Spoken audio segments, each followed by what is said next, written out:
The name of the band there is called Iron Curtain, and that's called Guilty as Charged. Another good unknown band. Sure, I like that. Yeah, it was real good. Mm-hmm. A guy who was guilty as charged, and I think that both of us can agree on this for sure. Okay. I think that both of us agree that The Wolf of Wall Street was a really good movie.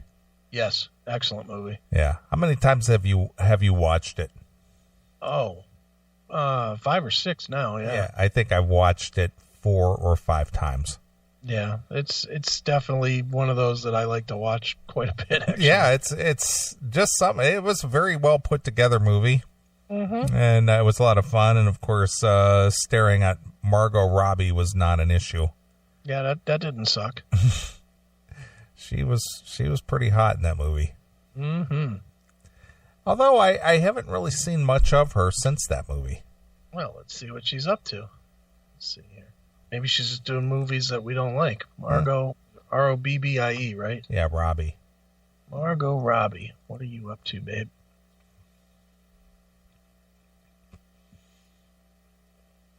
Let's see. Ugh. What a piece of fucking pussy she is. Jesus Christ. Where's her projects here? Well, let's see. Wolf of Wall Street. When did that come out? When was that out? She's done a zillion things. Since 2013, she was in Sweet Francais,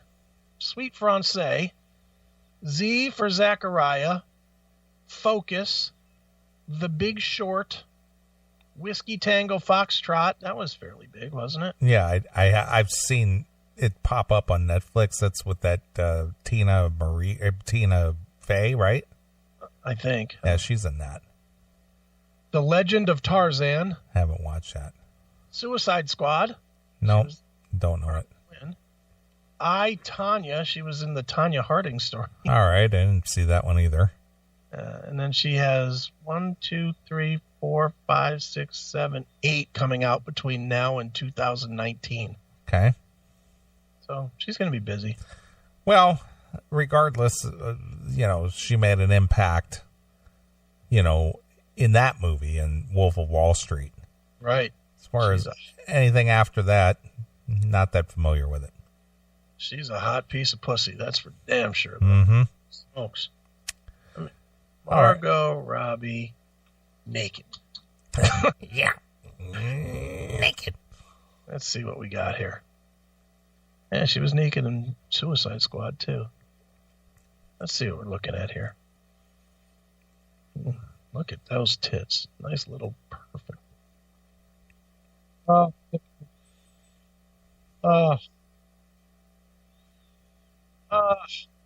right, I better stop her when the show's over. I'm sure you're not into that whole weirdo Suicide Squad look, that I don't know what you call that, emo thing, whatever that look is. Okay. I love that. All right. And her with the fucking ass hanging out, underwear things. What a fine piece of pussy that is. Jesus Christ. That girl makes me wish chloroform was legal. Oh, what a piece of ass. Holy shit. All right, anyway, Margot Robbie. Well, anyway, apparently the real Wolf of Wall Street taught Leo DiCaprio how to use drugs. Oh, really? Apparently. Leo wasn't well schooled himself, huh? No, this Wolf of Wall Street taught him how to do drugs, or how to use them anyway. Has he taken his lesson to heart? Well, let's find out. All right. Leonardo DiCaprio had a lot to learn before playing touche stockbroker Jordan Belfort in the 2013 movie The Wolf of Wall Street. Right. Leo had never done drugs, so I showed him what it looks and feels like when you are high on Quaaludes. Do you believe that? The real Belfort 55 told the Post.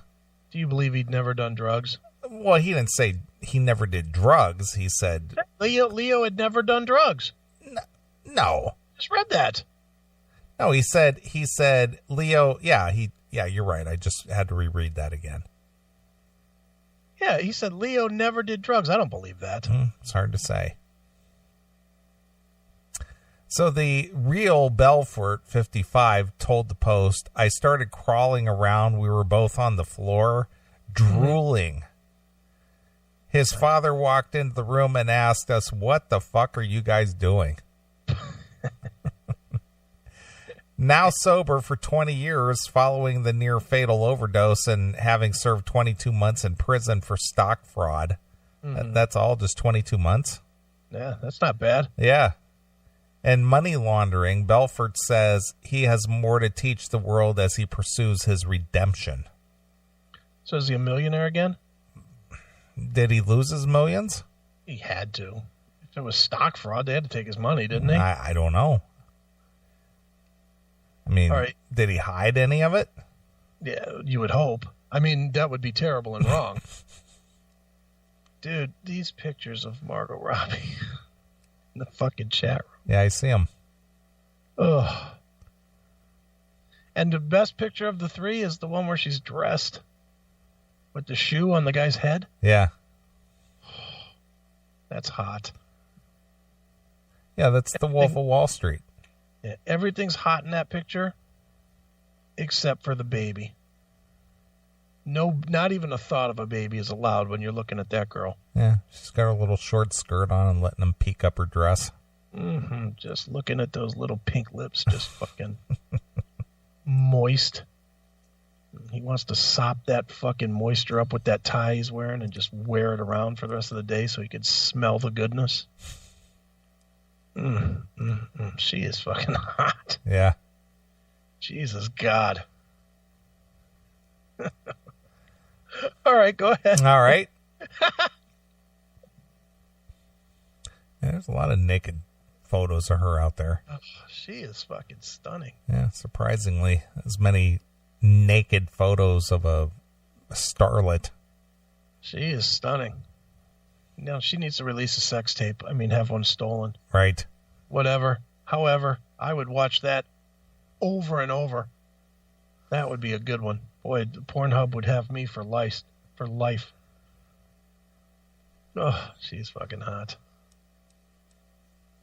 All right, I'm going to stop looking at the chat room so you can get through this story. All right. His new book, Way of the Wolf, purports to provide the blueprint to Belfort's sales success, a symptom that he previously peddled online for the asking price of $2,000. $2,000. That's it? $2,000 for his sales techniques. Still, that's it? That's what it is.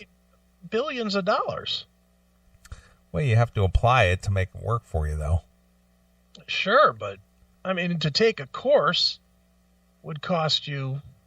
To take the courses required to learn would take you $2,000. Sure. That's not that much, really. Yeah. Among his advice is how to use body language and speech patterns to establish expertise and dominate the pitch, and he stresses that it's all on the up and up. Right. I drill the idea of ethics and not going over the line, Belfort said. If you use the system in the wrong way, selling people stuff that they don't need, you will make 20% more at the start, but have a big problem later on. Right. So no residuals. He should know, in the 1990s, Belfort ran a stock brokerage firm, Stratton Oakmont, where young, aggressive guys whom Belfort described to the Post as not the sharpest tools in the shed would hard sell clients into buying lousy penny stocks designed to fail. Right. They jammed them down their people's throats, and Belfort, was a dental school dropout born in the Bronx. Okay. Those stocks would then be pumped and dumped. The prices artificially inflated, ordered to sell to a, the prices artificially inflated in order to sell them at a higher price by Stratton Stratton Oakmont, rather, resulting in hundreds of millions in profit for the company and ransacked accounts for the clients. Right. In 1999, Belfort pleaded guilty to stock fraud and money laundering. He was sentenced to 4 years and ordered to pay $110 million. Think he wrote a check? In restitution to former clients. Wow. But as depicted in his 2007 book, The Wolf of Wall Street, the movie, millions of ill-gotten gains had already been blown on prostitutes, cocaine, and gambling. So he lived the life. He did. He's probably like what's his name at the end of Goodfellas, where he had it all and now he's like living in some shitty fucking apartment somewhere. Right. Sure. Hating his life because now he can't run around and bang chicks that look like this Margot Robbie anymore. Yeah. Because I live like a schnook. Yeah. Standing in line at the bakery, and I live like a schnook. Yeah. All they gave me was spaghetti and tomato sauce. Love that. Upon the release, with the encouragement of cellmate Tommy Chong, and benefiting from weakened Son of Sam laws, which are supposed to prevent convicted criminals from profiting off their crimes, Belfort received a hefty advance for his book, another $940,500 for the movie rights. So almost $1 million. For the movie, but then he got book money too? Yeah. Good for him. Yep. So he got book money and movie rights money. So, he made out over $1 million. But he probably still feels butt poor. Sure. Because having $1 million after you had $1 billion, that's got to suck. No kidding. That's got to be like me then having like a nickel. It's got to just be like terrible. I started from scratch with no money or assets, which had all been seized, and in 7 years paid back $4 or $5 million to the victims fund. Out of 110. Out of 110. My first book advance was $550,000. The second for the 2009 equal, Catching the Wolf of Wall Street, was $750,000. Wow. I paid back 50%, he explains. For a time, I gave 100% of the movie money, which did not come in a lump sum. The government has accused Belfort of dragging his feet over the restitution, a charge he denies. A spokesman for the U.S. Attorney Office declined to comment. Right. In other words, we want more. Yeah, this is the Goldman guy thing. Same exact thing, isn't it? Yep. He's got money and they want it and he ain't paying it. He's finding ways to not pay it. Sure. One victim, Alfred Vitt, a retired dentist in Texas, said Belfort still owes him. I lost more than $250,000 and received back a small fraction of it. We're supposed to get something every month from Belfort. I haven't gotten anything for the last 6 or 8 months. Well, if he doesn't have anything coming in, what would you get? Yeah, what are you going to give him? Yeah. Here's a bag of dirt that I dug up. That's about all that he's got. He don't have anything. Yeah. The Wolf swears there's more coming. What, books? Well, no, he was talking about there's more money coming. I mean, he's going to have to write 43 books. Yeah. And all of them are going to have to get like huge advances. Sure. And even then, that wouldn't be enough. Right. I mean, he's going to have to write, 100 books? 110 books? And $1 million a hit? Yeah, seriously. Yeah, that's not going to happen. Nope. For the last 2 years, I've been writing and doing less speaking, so earnings have been lousy. He adds that he's willing to pay out even more if someone can just identify where it should go. We asked for a list of who is owed money, and the judge said that the list cannot be revealed. Oh, I was going to say, why don't you just visit those people and teach them how to rip off the next guy? Right. That's what you should do. I want to pay back everyone who is owed money. It's a moral obligation. I want to have the greatest redemption story.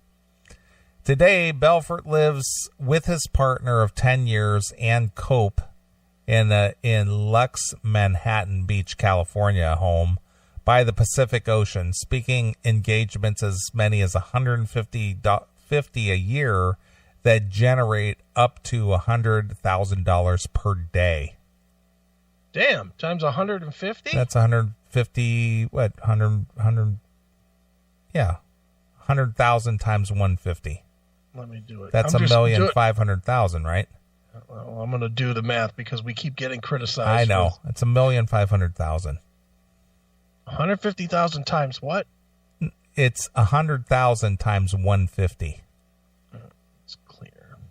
100,000 times 150 equals. It certainly ain't 2 trillion. My calculator came up with 150 times 100,000. 100,000. It's $1,500,000. It's 15 million. Is it 15 million? According to the calculator. I'm trusting the calculator because I'm done being called a dummy for math. I've been called a dummy for math the last 3 weeks in a row. We're dummies on math. We really are. It's 15 million. That's a lot of money. Yeah, that is 15 million. It's a good chunk of money there. That is. That's in a year. So do that for 10 years and he's done. Yeah. Stop being such a fucking slacker. He still lives the good life, driving Mercedes and taking tennis lessons from Jeff Tarango, Tarango. Okay. I have no idea who that is. Me either. Formerly one of the world's top 10 doubles players. Oh, well. Whatever. He admits to some regrets. If I could change things so I could, so that I didn't lose people's money, I would go back, but I'd keep all the hookers and the drugs. That was my life. Fuck yeah. Do you blame him? Not at all. That life looked. All right, now if you were in that world, would you do drugs? You know, the thing is that just because you have a lot of money doesn't mean that you have to, destroy your health. Yeah, but look at the fun that guy had. You know what? I don't know. I don't think I'd find drugs that fun. How old is he now? He's 55. Don't you think he'd be better off if he would have just partied his ass off and died right about now? Well, I guess. Because now, what's going to happen is he's going to get to be like 70 or whatever, and he's going to be a fucking wreck. All the damage that he did to his system is going to come back to bite him. He's going to be a fucking decrepit old 70-year-old man. Guys don't party that hard and not pay for it. Mm-hmm. Unless you're an anomaly like the guys in the Rolling Stones. Yeah, but look at them. They look like hell. I mean, I don't know what kind of physical problems they may or may not suffer. And they look terrible. But it's amazing that they're still out there selling arenas when they do go out on tour. Now, you can't imagine that Keith Richards feels good day to day, can you? Yeah. I mean, how old are those guys? They're like 70-something, right? Yeah, they're in their 70s. Yeah. And they're still touring arenas. Yeah. Well, every once in a while, they've made so much money they don't need to. Yeah, I know. But isn't that amazing, though, that these guys in their 70s, whenever a tour is announced for the Rolling Stones, that they're guaranteed arena shows? Can't say that I understand it personally. I mean, I understand they were that band. They were like the next band after the Beatles. Yeah, but they started in what, 60? They started when I was born. Yeah. And they're still selling arenas. It's crazy. And then you got 2 members of The Who still alive, the 2 most important members. Right. And they're still selling arenas. Yeah. They just came through Chicago here a week or 2 ago, and they still sold out Allstate Arena. For half a band. Yeah, for 2 dudes. Yeah, it's weird, and I'm going to have to hit Striggle up to see. He was posting pictures tonight of the Scorps. I'm sorry, of Scorpions. Don't want to say the. But he was posting pictures of Scorpions. Guess where they were playing tonight? Allstate Arena. No, they're New York. Oh, New York. They were playing Madison Square Garden. Yeah. Scorpions. Mm-hmm. That's crazy. Well, when I saw them two falls ago, I saw them like in October. 2 years ago, they sold out Allstate Arena with Queensryche opening. Did they really? I was there. I didn't realize they were doing. That's like 20,000 people, right? Yes. For Scorpions. Yeah. Jesus. Then they came here to Ohio and played for what, 4,000 people? I don't know. Where did they play? Nautica. Well, I got to tell you, I got photos and stuff from the show that I went to 2 years ago. Right. Just amazing. No, I believe it. Their stage show was just phenomenal. Yeah. All right. If that's real, look at the picture Demon put in there of Keith Richards' hands. Those hands should not be able to play a guitar. Well, that does not surprise me. That looks like a dead body without skin. And Yeah, he looks like the Crypt Keeper. Looks like they just pulled a glove over a skeleton hand. Wow. That looks all fucked up. Yeah, his knuckles are all enlarged. Rheumatoid arthritis or some shit. Still can play, though. Yeah, he can still play. Or maybe he doesn't. Maybe somebody plays off the stage. He's got like a guitar. It's not even plugged in. Yeah, he's got the Yannick Gears thing going. Yannick Gears. Who knows? But wow. That's some ugly looking hands there. Yeah. Man. Imagine what that looks like on a 22-year-old's tit. Come here, honey. Some really hot fucking bitch after a show, and he puts that Crypt Keeper hand on her tit. Hey, baby. Give me another Marlboro. I'm going to snort some coke right off of your new tit. I was 55 when you were born. Now I'm going to fuck you. Where's my pills? I need a pill, or else I'm not going to get no satisfaction, if you know what I'm saying. Right. Jesus. Yeah. Horrible. How come I never hear about these guys ever getting cancer or something? I have no idea. Those guys, they really did make their deal with the devil, didn't they? Yeah. How is it that they're still in good enough health to where they can still tour arenas? None of them have like cancer. None of them, lost their hair. Beats me. None of them. I'm telling you, that's why good guys like Jack Russell just fucking fall apart, because it's like an evening out, but it's like the good guys have to get every kind of fucked up thing known to man so that these fucking degenerate pieces of shit can live on. I guess. And that's Keith probably took 3 rock stars.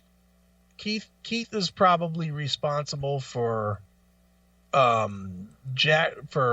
was his name? Ty Longley, and 2 fans, or 10 fans probably, that died in the fire so that he could live on. Right. That's got to be. Oh, look, that can't be Steven Tyler's feet. He Really? He had to sacrifice the blood of the innocent. Yeah, that's what it has to be.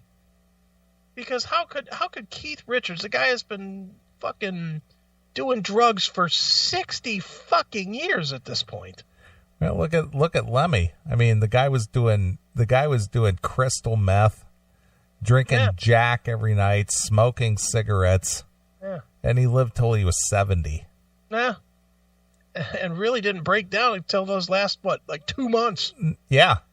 I mean, he only really broke down that last little bit of time, at least in the public eye.